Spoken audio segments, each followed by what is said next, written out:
In today's lesson, we're going to talk about ratios, and we're using right triangles to generate those ratios. So we have to back up a moment and remind ourselves what we mean by ratios. And so I'm going to take you over here and remind you that a ratio is a comparison of two numbers. Right? For example, you could look at it as a fraction, 3 to 5. So we're saying for every 3 units of length in the first shape, there's a corresponding 5 units of length in the second shape, or whatever we're measuring.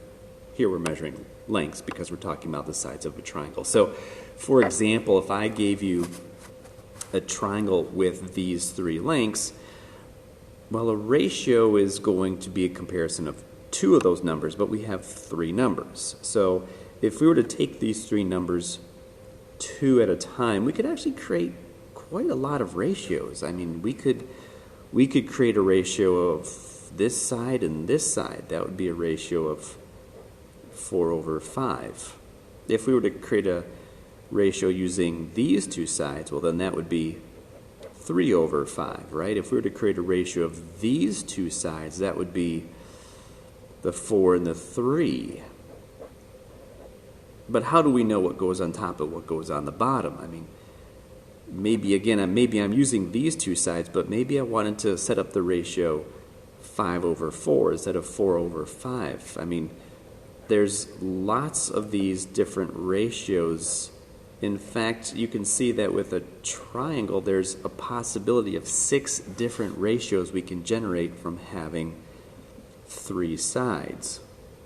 So how are we supposed to know how to tell them apart? Well, we need to name them.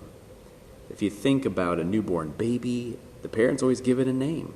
So we need to give these names. For example, what if I called this the Sarah ratio? All right, if this was the Sarah ratio, then every time I said Sarah, you would know to find these 2 sides on the triangle. What if I called this the Corey ratio? Then every time I said Corey, you know to use these 2 sides with the 3 on the top and the 5 on the bottom. What if I gave this the name of the Tanner ratio? Well, every time I said Tanner, then you know that you would use these 2 sides with the 4 on the top and the 3 on the bottom, and so on, right? We could come up with 6 names for all of these. Well, as you might imagine, we actually don't call it Sarah, Corey, and tangent. We call it sine, cosine, and tangent instead of Tanner.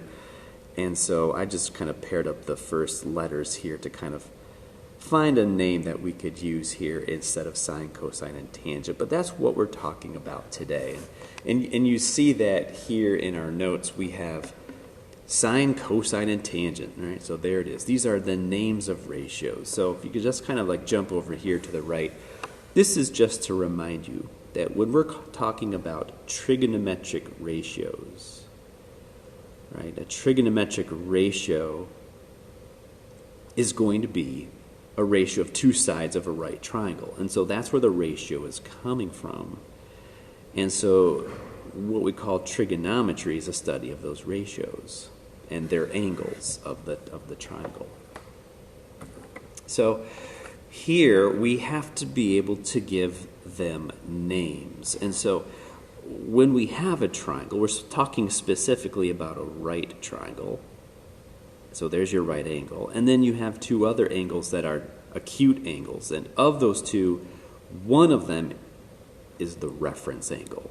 So here I have it labeled, and that's hard to see there because it's very tiny. So let me enlarge that. When you see this symbol, like that, it looks like a circle with a bar right through the middle. That is really just a variable for angles. We call that theta. It's one of our Greek letters. So it's theta. So we don't use x or y or z here because for angles we'll use a different set of variables, and this is a common one. So that's supposed to be theta. We call that the reference angle. And the reference angle is going to be sort of the place upon which we then label all of the sides in reference to the location of that angle. Now, we always label the hypotenuse where the hypotenuse is because it's always opposite the right angle. So there's your right angle, there's your hypotenuse. That's normal. But you have two legs now. And so one of the legs is touching that reference angle. So because it's next to it, we call that the adjacent leg. And we'll usually abbreviate that ADJ for adjacent. And then over here, this is another leg, but it's on the opposite side of that reference angle. So we call that the opposite leg, and we normally abbreviate that OPP for opposite. So we're going to label the sides of our triangle. The hypotenuse has to be there because it's opposite the right angle. And then you have the adjacent side and the opposite side. And we mean it's opposite to the reference angle or adjacent to the reference angle. So that's going to create these three sides, of which we can now set up ratios. So if I want to communicate about those ratios, we have to give them names. So we have the sine ratio, the cosine ratio, and the tangent ratio. So the sine ratio is going to be the ratio of these two sides. It'll be the opposite side over the hypotenuse. All right, now, when we have numbers, we'll put numbers in there to create a fraction of numbers. But just using the labeling of the triangle, those two sides have a name. And when we say sine, that's what it is, okay? Cosine is a name that describes the ratio of the adjacent side to the hypotenuse. And then tangent is the name that we give to the ratio of these two sides, the opposite over the adjacent. All right, so as a way to help us memorize what we're looking at here, we're going to take the first letter of each of these. So we'll take the S from the sine. We'll take the O from the opposite. We'll take the H from the hypotenuse, and we'll smash them together to make this phrase so. And you see it right up here in the title. There's S-O-H. What we're saying by that is the letter S stands for sine, and that equals a ratio of the opposite side over the hypotenuse. For the next ratio, we'll take the letter C from cosine, A from the adjacent, H. We smash those together and we get the phrase ca. C-A-H. So we put those together, we say so, ca, as a way to remember sine is opposite over hypotenuse and cosine is adjacent over hypotenuse. Then the last three letters are T, O, and A. We smash those together and we get toa. So the way we say this, we say it so, ca, toa, is this little phrase to help us remember the name of the trig ratio and the combination of sides. So when we say so, we mean S-O-H. When we say ca, we mean C-A-H. And when we say toa, we mean T-O-A. And that helps us to remember the ratios of those two sides. So we put them all together, we say SOHCAHTOA. SOHCAHTOA is the phrase you need to memorize to help you know if it's sine, cosine, or tangent, and what those two sides are that will create that ratio. So there's a lot of detail here that we need to memorize. Let's see that applied now to this specific example right below that. We don't have numbers yet, but we'll get to numbers in a moment. Now, here in this particular case, if you take a look at the notation here, notice that we're just using the first three letters of that name. So if you take the word sine and you just look at the first three letters, it looks like S-I-N. You take the word cosine, you take the first three letters to abbreviate that, you write it as C-O-S. And again, the first three letters of tangent are T-A-N. And you see those buttons on your calculator too. You can see there's your sine button, there's your cosine button, and there's your tangent button. So these scientific calculators or your graphing calculators will have those buttons, and those are the trigonometric functions. But you don't say it the way you see it in the abbreviation. You don't say sin, you still say sine because that's its name. You don't say cos, you say cosine because that's its name. You don't say tan, you say tangent because that's its name. Here's an example. When we take the hypotenuse and we abbreviate that as HYP, do we go around saying it's the hip side or the hype side? No, we always say it's the hypotenuse. So you have to say the full name, but we write it with a 3-letter abbreviation like this. So there's your sine ratio, your cosine ratio, and your tangent ratio. Now we said that you always had to have a reference angle. And this is it right here. You see that capital letter A? That's talking about angle A. That's your reference angle. I'll put my theta right there. What that means then is that this is the leg that is touching that angle. So this is the adjacent side. Of course, the hypotenuse is opposite the right angle. This is a leg, and it's not touching the reference angle. It's on the opposite side. So we call it the opposite leg. So the sine ratio, again, we got to memorize this. This is SOHCAHTOA. The so part of that phrase is SOH. The sine ratio is the opposite side over the hypotenuse. That's what you see here. It's the opposite side over the hypotenuse. So the opposite side in this case is segment BC. If we had numbers, we'd put in numbers, but we're just calling it by the segment name. And the hypotenuse is segment AB. Right? So that's a ratio of two sides, and it gets its own name. The cosine ratio, that's the K part of the SOHCAHTOA phrase, CAH. There's my cosine ratio. I need the adjacent side over the hypotenuse. Right? There's the adjacent side over the hypotenuse. So the adjacent leg is side AC, the length AC, over the hypotenuse, which is the length AB. And then the tangent ratio, that's the TOA part of the phrase, is the opposite over the adjacent. So the opposite leg is the length BC, and the adjacent leg is the length AC. Those are the ratios. Right? So again, notice this is the way that we write it, but the way we say it, we say the full word, sine, cosine, and tangent. All right, so now let's transition to some values. Here in the line below it, here's example number 2. We're going to write each trig ratio as a fraction, but we'll also create that ratio as a decimal value.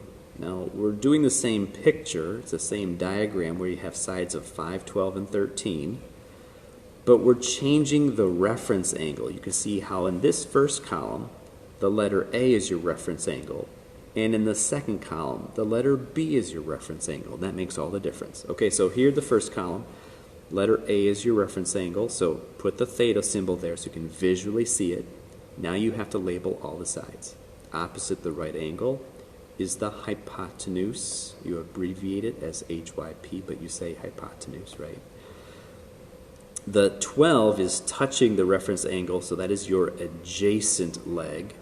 And then the 5 is on the opposite side of the diagram from the reference angle, so that is your opposite side. All right, we're going to create our 3 ratios.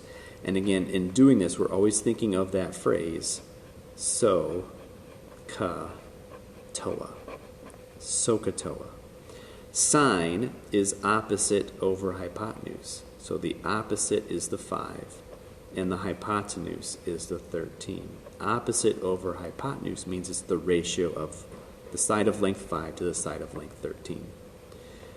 The middle part of the phrase is your cosine ratio, which is adjacent over hypotenuse. The adjacent side is 12, and the hypotenuse is 13.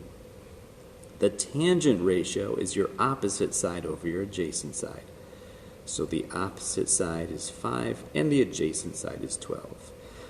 Now, we always reduce the fractions. These are already simplified, so we don't have to reduce them at all. But that's the ratio as a fraction. Now they say also write the ratio as a decimal. So we're just turning that into a decimal by taking the 5 and dividing it by 13. So 5 dividing by 13, you can see there it is, and we'll round it to the nearest hundredths. So 0.384 will round to 0.38. And if we do that with the others, we get 0.92 and 0.42. Now in the second column, what's different here is we're changing the location of the reference angle. You see capital B there. So now put your reference angle down here at angle B. Now we label the sides. Opposite the right angle is the 13, so that is still the hypotenuse. That is no different from the previous picture. But now we have two legs. And the 5 is next to the reference angle, which means 5 is the adjacent leg. And notice that's different from what it used to be. 12 is on the opposite side of the triangle from the location of the reference angle. So 12 is no longer adjacent, but the opposite side. So now, when we set up our sine ratio, again, sine is opposite over hypotenuse. The opposite to that reference angle is the 12. And the hypotenuse is the 13. Your cosine ratio is adjacent over hypotenuse. So the adjacent side is 5, and your hypotenuse is 13. Your tangent ratio is opposite over adjacent, and your opposite is 12, and your adjacent is 5. So notice that the ratios change depending on the location of that reference angle.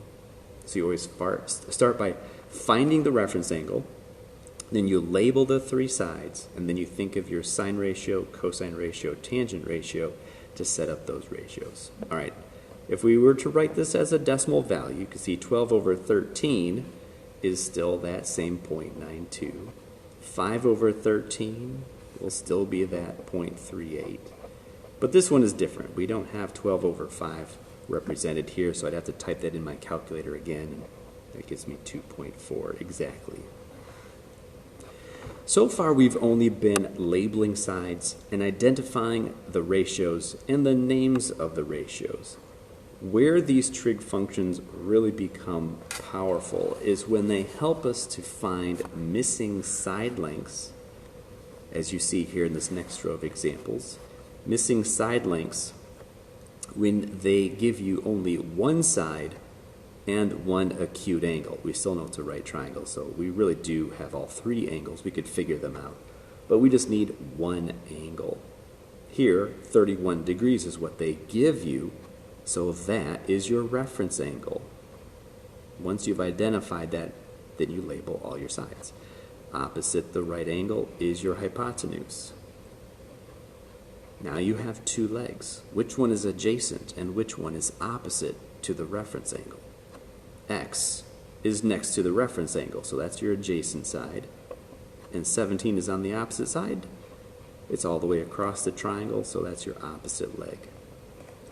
Again, we're still using this phrase of SOHCAHTOA to help us remember what trig function to use. All right, step 1, find your reference angle. Step 2, label all the sides. Now step 3, we have to pick whether to use the sine or the cosine or the tangent ratio, and it depends on what they gave us. So we have to solve for x. We got to use that side. That means we're going to be using the adjacent side, letter A. We don't have any information on the hypotenuse, so we will not use that side. We are provided a 17, so we're going to use this side as well, and that's the letter O for opposite side. So now you pair these two letters together, the O and the A, and you ask yourself, does the O and the A show up here? If so, that would be the sine ratio, but no, it doesn't. That's the O and the H, the hypotenuse. Does the O and the A show up here? No, it doesn't either. That's the A and the H.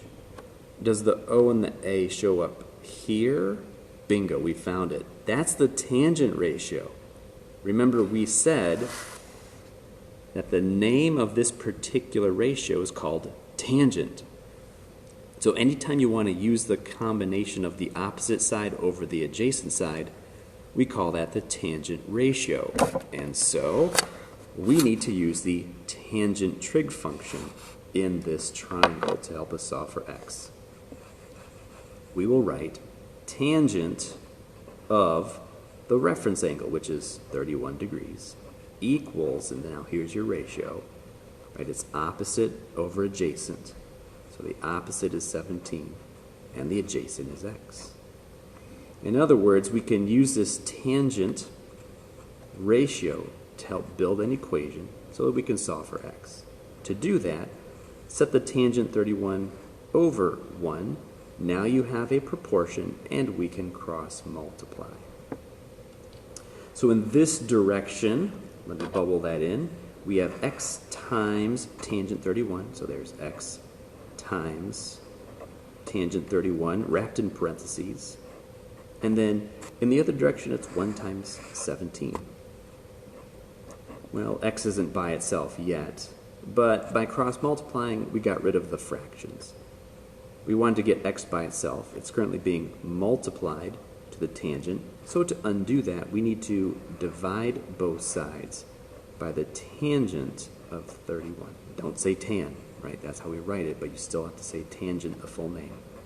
Divide both sides by the tangent of 31. Here, the tangent of 31 will cancel out with itself, and that's how you get x all by itself. Now that is 17 divided by tangent of 31, and that's what we're going to type into our calculator. Right, so you call up 17, and you hit the division symbol, then you need to hit the tangent button, which is right there on this version. So we're hitting the tangent button and the reference angle of 31 degrees. So that should match what we have written down, 17 divided by tangent of 31. And this will give us the value of x. So we'll round that to 28.29.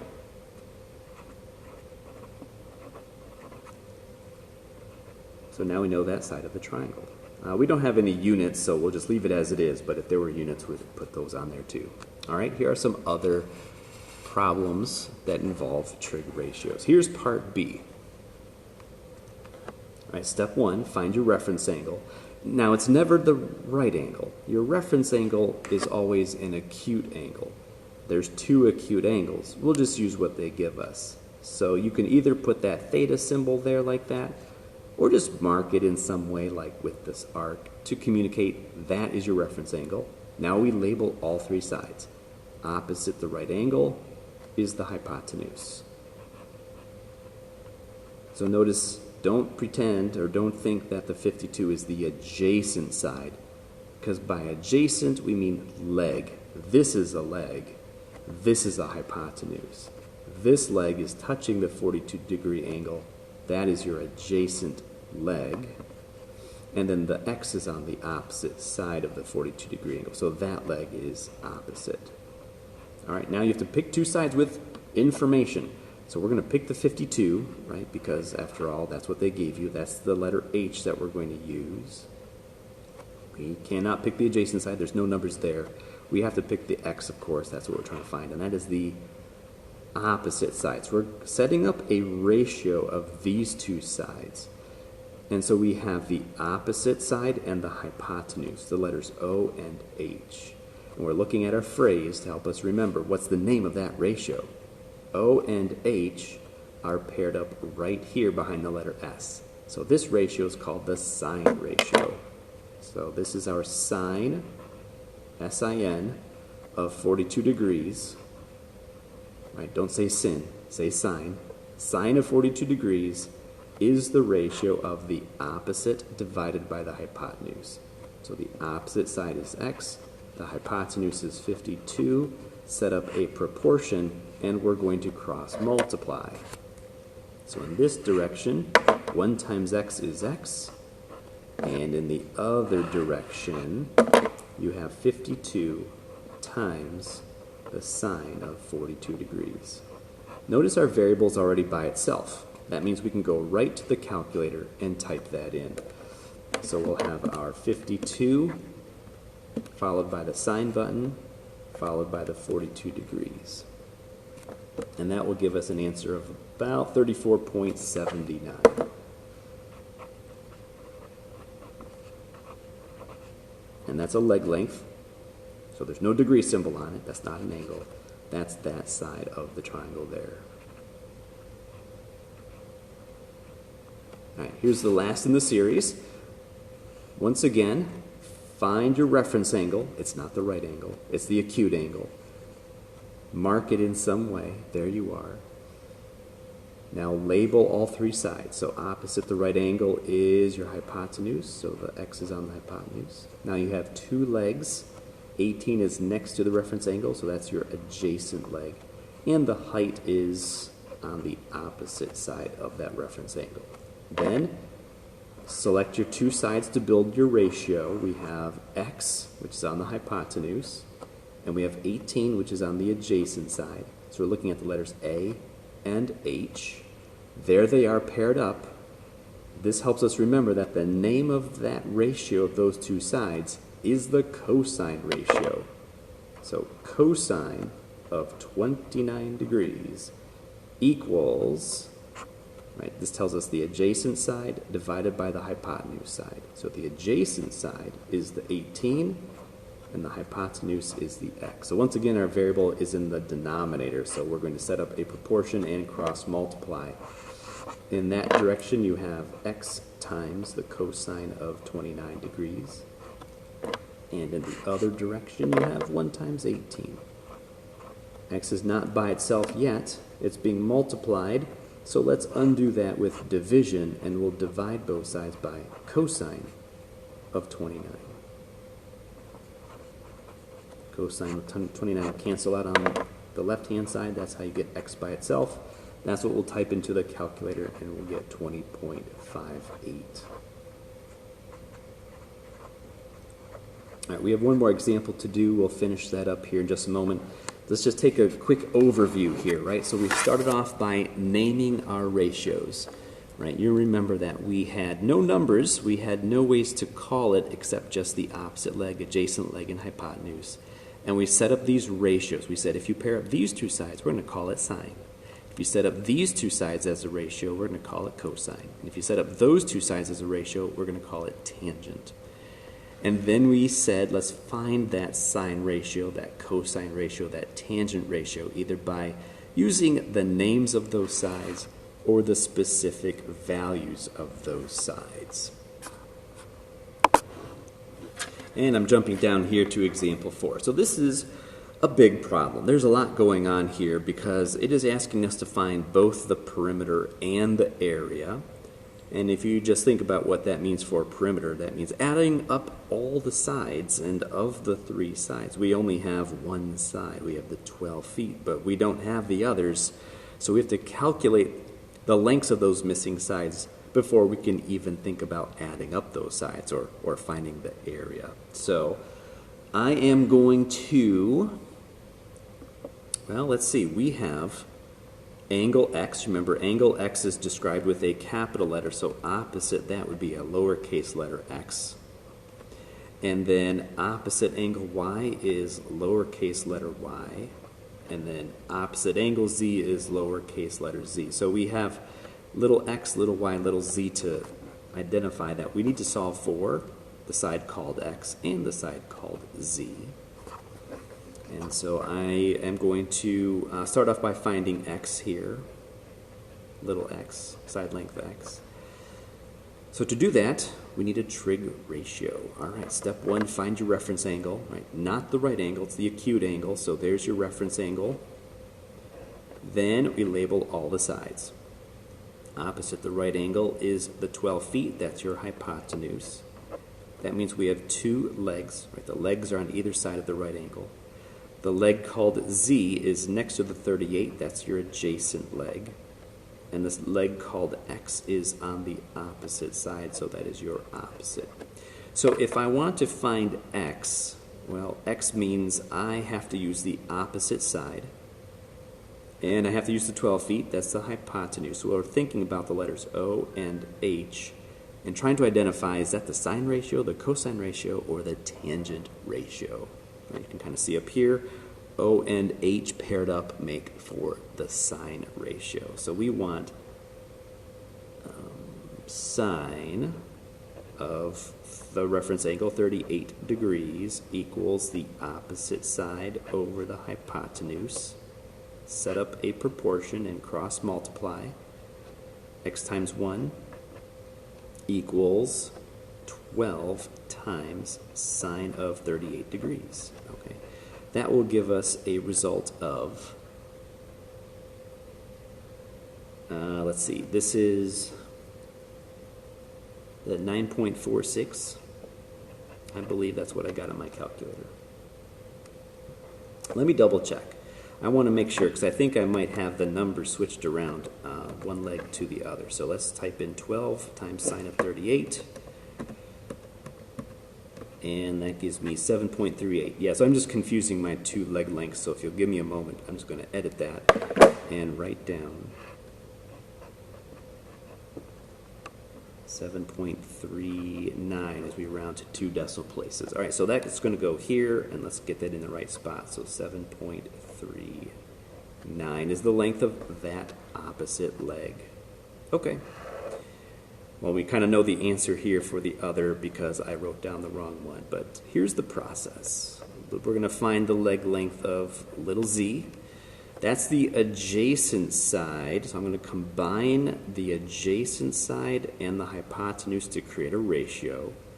So the adjacent side and the hypotenuse are letters A and H, and that will be paired up here behind the letter C for cosine. So this is our cosine ratio of 38 degrees equals, here's the ratio, so it's the adjacent side of z over the hypotenuse of 12. Again, set up a proportion and cross multiply.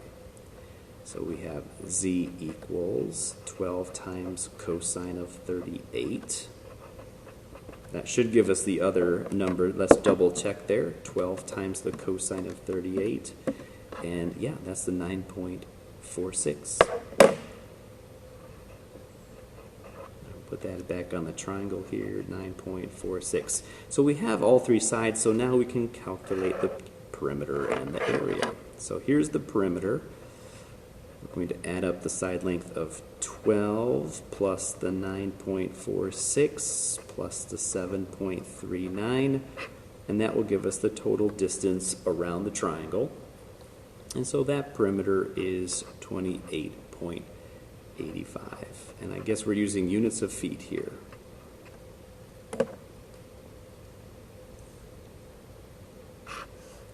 And then the last thing is to find the area of the triangle. So we know the area is base times height divided by 2. Now in looking at this picture, this is not the base, this is the hypotenuse. Remember, these are your bases and your height, because the height is always perpendicular to the base. And then that's hard to visualize. You can always rotate the paper around if that makes it easier to see. So for example, you could put it this way. Here's your base, and here's the height. Or if you were to rotate it even further, you could call this the base, and here's your height. Right? So remember, the height and the base are always perpendicular to each other. So you're really finding where the right angle is, and those legs will be your base and your height. So we're going to be using those two decimal values in calculating the area. The legs, in other words. So here's the base, which is the 9.46, and here is the height, which is the 7.39, cut in half, and this will give us our area. So I have 34.95, and those units are square feet.